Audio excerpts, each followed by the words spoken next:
राजधानी दिल्ली के जंतर मंतर पर लगातार रेसलर्स 8 दिन से धरने पर बैठे हुए हैं और कहीं ना कहीं कार्रवाई ना होने की बात सामने आ रही है। पहलवानों को ये डर है, महिला पहलवानों को डर है कि प्रशासन कभी भी रात को हटा सकता है। आम आदमी पार्टी का भरपूर पहलवानों को समर्थन मिल रहा है। इसी बीच बातचीत करने के लिए जंगपुरा के विधायक प्रवीण जी हमारे साथ मौजूद हैं। सर, क्या कुछ कहेंगे? लगातार आम आदमी पार्टी का सपोर्ट पहलवानों को मिल रहा है। पिछली बार भी पहलवान धरने पर बैठे थे, लेकिन 12 घंटे खेल मंत्री ने मीटिंग की थी और इस मामले को सुलझा दिया था। लेकिन इस बार उन्होंने ये पता चला है, पहलवानों का ये आरोप है कि पहले हमारे साथ खेल किया गया था। लगातार 8 दिन से बैठे हुए हैं, गर्मी है, रात दिन वहीं पे रह रहे हैं, प्रशासन का कोई सपोर्ट नहीं है। क्या कुछ कहेंगे? जिस तरीके से हमारे देश के लिए गौरव करने वाले और मेडल लेने वाले और गोल्ड मेडल सोना लाने वाले उन पहलवानों को आज रोना पड़ रहा है, और वो रोना सिर्फ और सिर्फ भारतीय जनता पार्टी के हुक्मरानों के कारण रोना पड़ रहा है।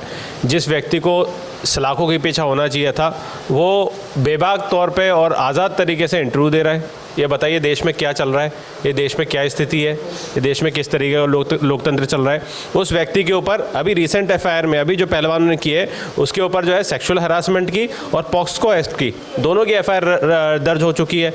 एफआईआर दर्ज होने के बाद क्या होता है, नॉर्मल केसेस में क्या होता है, एफआईआर दर्ज होने के बाद तुरंत जो है अपराधी को अरेस्ट किया जाता है पॉक्सको एक्ट में, लेकिन वो तो चैनल पर बैठ के इंटरव्यू दे रहे हैं। ये किस देश के किस तरीके का लोकतंत्र है? मतलब इसका मतलब साफ है कि उसके ऊपर उसके आला कमान का हाथ है, उसके ऊपर इस देश के प्रधानमंत्री जी और होम मिनिस्टर का हाथ है, पूरी तरीके से उसको सपोर्ट है। इसलिए वो बेबाक तरीके से उल्टा जो है वो पहलवानों से प्रश्न कर रहा है, चैनल के ऊपर पहलवानों से प्रश्न कर रहा है। आरोप वो लगा रहे हैं कि पहले पहलवान बोल रहे थे कि इस्तीफा दें अपने पद से, अब वो कह रहे हैं कि सांसद से भी इस्तीफा दें, जिस पद पे हैं उन सबसे इस्तीफा दें। वो ये बोल रहे हैं कि पहलवानों की मांगें बढ़ती जा रही हैं, मैं इस्तीफा नहीं दूंगा। गिरफ्तारी जो है वो इस केस में बेसिक चीज़ है, और मुझे तो लगता है कि ये सारा एक तरीके से नेक्सस है, और इसमें सिर्फ वो बृजभूषण जो है वो सिर्फ अकेला नहीं है, ये इसमें और भी हुक्मरान शामिल है।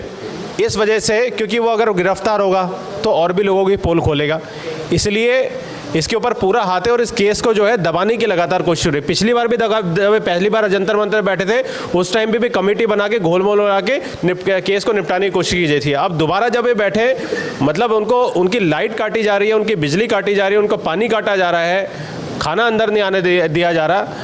मैं बताना चाहता हूँ केंद्र सरकार को कि इन पहलवानों के आप लाइट तो काट सकते हो, उनकी बिजली तो काट सकते हो, उनका पानी तो काट सकते हो, उनके हौसले नहीं काट सकते। ये देश के वो पहलवान हैं जो मैट पे भी कुश्ती खेलना जानते हैं और अपनी इज्जत बचाने के लिए सरकार के साथ भी कुश्ती खेलना जानते हैं और अपराधियों के साथ भी कुश्ती खेलना जानते हैं। जी, लेकिन उन्होंने ये भी आरोप लगाया है, पिछली बार भी लगाया था महिला पहलवानों ने, इस बार भी लगाया है कि सांसद जी उस फ्लोर पे अपना रूम लेते थे जिस फ्लोर पर महिला पहलवानों का रूम होते थे, और ये भी आरोप लगाया था, आपने सुना होगा, कि पूरी रात वो अपना गेट खोल कर रखते थे। इसको कैसे देखते हैं, क्या लगता है? नहीं, पूरी तरीके से जब बच्चे कह रहे हैं और साफ तौर पे कह रहे हैं कि उनके साथ शोषण हुआ है, और मुझे लगता है इससे ज़्यादा कुछ कहने की ज़रूरत नहीं है। उसमें शोषण हुआ है, इसका मतलब एक्शन होना है, इसका मतलब गिरफ्तारी होनी है। आप समझ लीजिए, एक एफआईआर करने के लिए जो है वो सुप्रीम कोर्ट जाना पड़ रहा है। ये देश में लोकतंत्र चल रहा है, ये देश में स्थिति है। एक मतलब रिनाउंड पहलवान को, रिनाउंड जो देश के लिए ओलंपिक गोल्ड मेडलिस्ट है, उन्हें जो है वो सुप्रीम कोर्ट जाना पड़ रहा है अपनी एफआईआर दर्ज कराने के लिए। इससे ज़्यादा शर्म की बात देश के लिए क्या हो सकती है? आम आदमी पार्टी के शिक्षा मंत्री शिक्षा के लिए दिल्ली में काम कर रहे हैं, स्वास्थ्य मंत्री सत्येंद्र जी ने स्वास्थ्य के लिए काम किया है, उनके ऊपर ईडी और सीबीआई की जांच चली, आज वो जेल में हैं। लेकिन क्या लगता है, जिनका बड़ा खुलासा हुआ है, महिलाओं के साथ यौन शोषण और तमाम आरोप लगे हैं, वो क्यों बाहर है? क्या लगता है? पूरी तरीके से भारतीय जनता पार्टी अपने जितने विपक्ष हैं उनको दबाने की, तोड़ने की, गलत आरोप लगा के फंसा के जेल के अंदर भेजने की पूरी तैयारी उन्होंने कर रखी है। चाहे वो ईडी हो, चाहे सीबीआई हो, चाहे वो दिल्ली पुलिस हो, चाहे कोई सी भी पुलिस है, कोई ना कोई गलत आरोप लगा के उनको उठा के अंदर करने की पूरी इनकी तैयारी है, तो कर भी दिया है। कई जगह, सिर्फ दिल्ली में नहीं, कई जगह इनने अलग अलग जगह पे विपक्षी नेताओं को इनने अंदर किया है। लेकिन चाहे वो सेंगर हो, चाहे इनका जिन्होंने जो है गाड़ी चढ़ा दी थी किसानों के ऊपर, चाहे वो इनका नेता हो, या नित्यानंद हो, या ब्रजभूषण हो, मतलब साफ तौर पे भारतीय जनता पार्टी अगर आप शामिल हो जाओ तो आपका हर तरीके का संरक्षण जो है वो भारतीय जनता पार्टी के प्रधानमंत्री जी यहाँ पे देने के लिए पूरी तरीके तैयार है। ये साफ संदेश जो है भारतीय जनता पार्टी देश को देना चाह रही है। देश और विदेश से भी पहलवानों को समर्थन मिल रहा है, आम आदमी पार्टी का भी पूरा समर्थन मिल गया है। आगामी लोकसभा चुनाव भी आने वाले हैं, क्या तस्वीर पूरे देश में जा रही है, क्या प्रभाव पड़ने वाला है आगामी लोकसभा चुनाव में? नहीं, वो तो आगामी लोकसभा चुनाव ने वादे तो कुछ पूरे किए हैं नहीं, जनता को सारी चीज़ें पता है। और जब इन्होंने बहुत प्रचार, जब 2014 में बहुत प्रचार किया था कि बहुत हो गई महिलाओं पे अत्याचार, अब आएगी मोदी सरकार और बेटी बचाओ बेटी पढ़ाओ, लेकिन जब बेटियां जब सड़क पे बैठी हैं तब इनको कोई सांप सूंघ जाता है। तब इनको कल मुझे तो लग रहा था कि मोदी जी अपने मन की बात में ये घोषणा करने वाले कि ब्रजभूषण सिंह को जो है मैं पार्टी से बाहर निकाल रहा हूँ। मुझे तो बहुत अपेक्षा थी प्रधानमंत्री जी से, लेकिन बहुत शर्म की बात है पहलवानों के बारे में बात नहीं की उन्होंने। पहलवानों के बारे में बात नहीं करी। महिला सड़क पे बैठी हुई हैं जिनने देश का लिए गोल्ड मेडल लाती हैं, तो सारे लोग फेसबुक पे, ट्विटर पे, हैंडल्स पे उनकी खूब जो है तारीफ़ें करते हैं। लेकिन आज जब वो परेशानी में है तब केंद्र सरकार पूरी तरीके से नदारद है, केंद्र सरकार पूरी तरीके से मौन है। और मुझे तो लग रहा है ब्रजभूषण से इतना घबराए हुआ मैंने पहली बार देखा है। सरकार उल्टा घबरा रही है। सरकार घबरा रही है। सरकार ब्रजभूषण से इतना घबरा रही है, और वो घबराने के पीछे राज क्या है वो तो इन्वेस्टिगेशन के बाद ही खुलेगा कि आखिर वो राज क्या है। लेकिन सबसे पहले जो है वो ब्रजभूषण की गिरफ्तारी होनी है, और इसके बाद जो है कई सारे राज जो है, इसमें सिर्फ ब्रजभूषण ही नहीं है और भी कई लोग गिरफ्तार होने वाले हैं। प्रधानमंत्री नरेंद्र मोदी जी की कल 100वीं मन की बात हुई। 100वीं मन की बात में 100 महिलाओं को बुलाया गया है, लेकिन पहलवानों के बारे में बातचीत बिल्कुल नहीं की प्रधानमंत्री नरेंद्र मोदी जी ने, ना पहलवान महिलाओं के बारे में बात की है। क्या मानते हैं आप इसको, कैसे देखते हैं? नहीं, मन की बात में हमें तो बहुत अपेक्षा थी, देश को अपेक्षा थी कि जो पहलवान जंतर मंतर में बैठे हुए हैं उनके हितों की बात होगी, और ब्रजभूषण को जो है वो सलाखों के पीछे भेजने का मोदी जी फरमान सुनाएंगे, या कम से कम भारतीय जनता पार्टी से निष्कासित करने का तो सुना ही सकते हैं जब वो भारतीय जनता पार्टी के जो है सिरमौर मुखिया हैं। लेकिन बहुत शर्म की बात है, पहलवानों के बारे में बात ही नहीं की गई। पहलवानों की जो व्यथा है उसके बारे में कोई चर्चा नहीं हुई।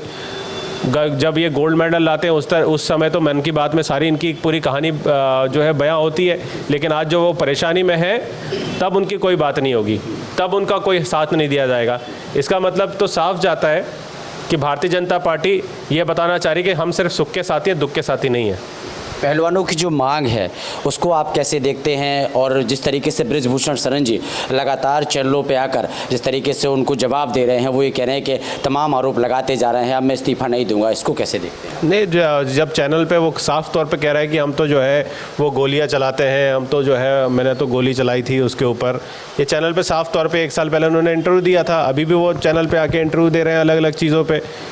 और कई सारे जो संस्थाएं होती हैं, जो इन्वेस्टिगेशन एजेंसी होती हैं, चाहे सीबीआई हो या क्राइम की पुलिस हो, चाहे यूपी पुलिस हो, चाहे दिल्ली पुलिस हो, अलग अलग लेवल पे जो है इनका सो मोटो भी होता है। कई सारे केस जो है सो मोटो भी दर्ज कर लेते हैं।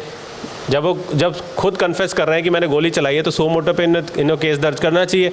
उसके ऊपर 38 मुकदमे दर्ज हैं, आज वो 39 मुकदमे जो है 39 केस जो है ये लग चुका है, लेकिन उसके बाद भी उस पर पूरी तरीके से आज़ाद घूम। प्रशासन को अपने स्तर पर कार्रवाई करनी चाहिए। उसके ऊपर गैंगस्टर का एक्ट भी मैं देख रहा था, उसके पास गैंगस्टर का एक्ट है, यूपी क्रिमिनल का एक्ट है, और भी कई सारे जो है वो हीनियस क्राइम आरोप है, लेकिन प्रशासन फिर भी मौन बैठे। हीनियस क्राइम का एक्ट है, लेकिन उसकी तरफ जो है भारतीय जनता पार्टी को इतना ज़्यादा डर लग रहा है उस पर हाथ डालने से कि यूपी में उनका वोट बैंक खिसक जाएगा अभी 2024 के चुनाव में। अब देश को ये सोचना है कि भारतीय जनता पार्टी का वोट बैंक बड़ा है या देश की महिलाओं की इज्जत बड़ी है, देश के पहलवानों की इज्जत बड़ी है, देश की बच्चियों की इज्जत बड़ी है।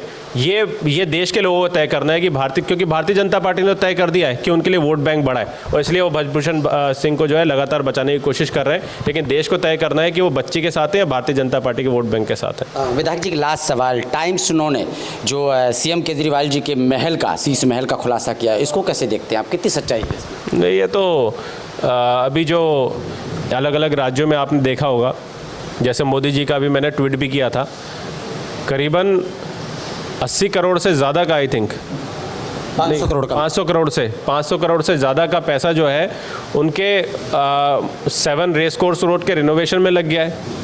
और अलग अलग जगह पे जब इनके एक राज्य में हेलीकॉप्टर लेना होता है, तभी हेलीकॉप्टर ले लेते हैं। पर सीएम केजरीवाल जी को ही क्यों टारगेट किया जा रहा ये तो सीएम का जो इनको पता है कि भारतीय जनता पार्टी के इस समय एक ही दुश्मन है, और भारतीय जनता पार्टी को पता है कि अगर जो है उनको कोई मात दे सकता है तो सिर्फ और सिर्फ जो है वो आम आदमी पार्टी दे सकती है। आम आदमी पार्टी राष्ट्रीय पार्टी बनने के बाद जो है पूरी तरीके से भारतीय जनता पार्टी बौखला चुकी है। जिस तरीके से आम आदमी पार्टी ने महज 10 साल में 3 स्टेटों में 2 स्टेटों में अपनी सरकार बना ली, 4 राज्यों में टोटल उनके एमएलएज हैं। गुजरात में 5 एमएलए, गोवा में 2 एमएलए। आम आदमी पार्टी के एमएलए ये एड़ी चोटी का जोर लगा लेते कि उसके बाद भी आम आदमी पार्टी के एमएलए टूटते नहीं हैं। ये भारतीय जनता पार्टी पूरी तरीके से चिड़ी हुई है और पूरी तरह डर है, ये घबरा चुकी है आम आदमी पार्टी से। इसलिए इन्हें लगता है कि किसी न किसी तरीके से अरविंद केजरीवाल को बदनाम कर दो, मनीष सिसोदिया को जेल में डाल दो, सत्येंद्र जैन को जेल में डाल दो, इनके विधायकों को पकड़ के जो है अंदर कर दो, क्योंकि ये बिकने वाले तो है नहीं और बिकने वाले हैं नहीं, और इसलिए इनको जो है रोक दो, पकड़ लो या इनको बदनाम कर दो। तो इससे जो है आम आदमी पार्टी की लोकप्रियता खत्म हो जाएगी और इसमें जो है देश में सिर्फ जो है भारतीय जनता पार्टी और कांग्रेस बचेगी, क्योंकि कांग्रेस उनके लिए सबसे ईजी टास्क है। तो इसलिए जो है भारतीय जनता पार्टी आम आदमी पार्टी को रोकने के लिए सारे उनके कुकर्म है। और लेकिन देश की जनता बहुत समझदार है। जिस तरीके से दिल्ली के लोगों ने काम कर, दिल्ली में आम आदमी पार्टी सरकार ने काम करके दिखाया, पंजाब में आम आदमी पार्टी की सरकार ने काम करके दिखाया, इसलिए दूसरे स्टेट भी इन दोनों स्टेट्स की तरफ देख रहे हैं। दूसरे राज्य भी इन दोनों राज्यों से अपने रिश्तेदारों से, अपने यार दोस्तों से बात करते हैं और समझते हैं कि ऐसी सुविधा उनके राज्य में मिल सकती है। ठीक है, तो सुना आपने जंगपुरा विधानसभा के विधायक प्रवीण जी हमारे साथ जुड़े हुए थे और लगातार पहलवान धरने पर बैठे हुए हैं। 8वां दिन है आज और लगातार आम आदमी पार्टी का सपोर्ट मिल रहा है और प्रवीण जी लगातार वहाँ जाते हैं, मैंने बीच में भी देखा था। और कर्नाटक पर के बारे में कुछ आप बोलना चाह रहे थे? जिस तरीके से भारतीय जनता पार्टी लगातार फ्री बीज का प्रोपेगेंडा करती है कि आम आदमी पार्टी फ्री बीज दे रही है, फ्री बीज दे रही है।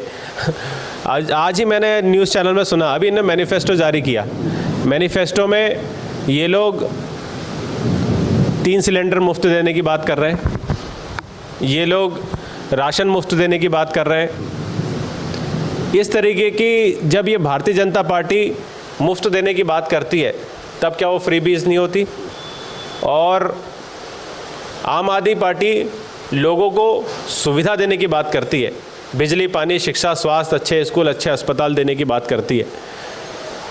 और लेकिन भारतीय जनता पार्टी उसका लोगों को भ्रमित करने की कोशिश करती है।